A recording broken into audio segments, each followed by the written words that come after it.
Thank you, Mr. Chairman.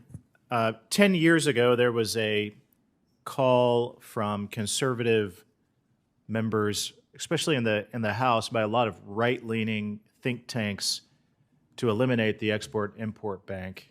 And maybe to begin with, I don't hear those calls anymore because I think a lot of, especially Republicans, recognize today that the Export-Import Bank is an important tool that we can use, especially in our competition with China. But Mr. Jovanovic, can you give us maybe a 30-second reason why we should keep it and why the Export-Import Bank matters now, maybe more than it ever has?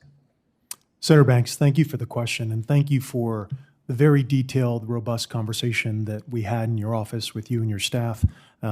One very clear reason why this is so important is an area that President Trump has already called on the bank to help with, and that's in the area of critical minerals and rare earths. So rare earths are abundantly available, as you and I both know, Senator, but the Chinese control 90+% of its refining and processing capacity. And these serve as the backbone for all value-added manufacturing, military, civilian, everything everyday Americans rely on. And so we cannot afford to see a 21st century that is reliant on China and these very valuable inputs, because then we will be subscribing to a 21st century defined by China. So were I fortunate enough to be confirmed, a top priority would be heeding the president's call and ensuring that the Export-Import Bank has all of its tools available to deliver on this very important goal. Can you talk for a minute about some of the ways that the communist China has taken advantage of the Export-Import Bank in the past and how we can fix that in this administration? Absolutely. And so one of the most challenging times for the Export-Import Bank of the United States was during its lapse of authorization between 2015 and 2019. And so during that period of time alone, $13.3 billion of actionable deals in the pipeline went to foreign competitors. That equated to nearly 80,000 American jobs that were being supported.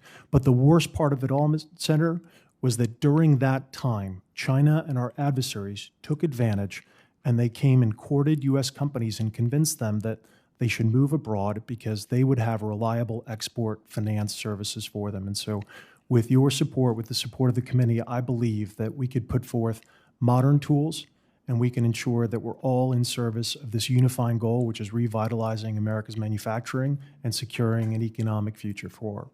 Can you talk about any other loopholes that I understand the Sure. lapse and reauthorization, but loopholes that still exist today that we need to close? We can get more specific. I think that being cognizant of what U.S. content percentages and mandates look like, particularly in a modern economy where value-added manufacturing requires sourcing from many different suppliers. And that's where the China Transformational Export Program has already been thoughtfully designed to do so. I think that's a very key area.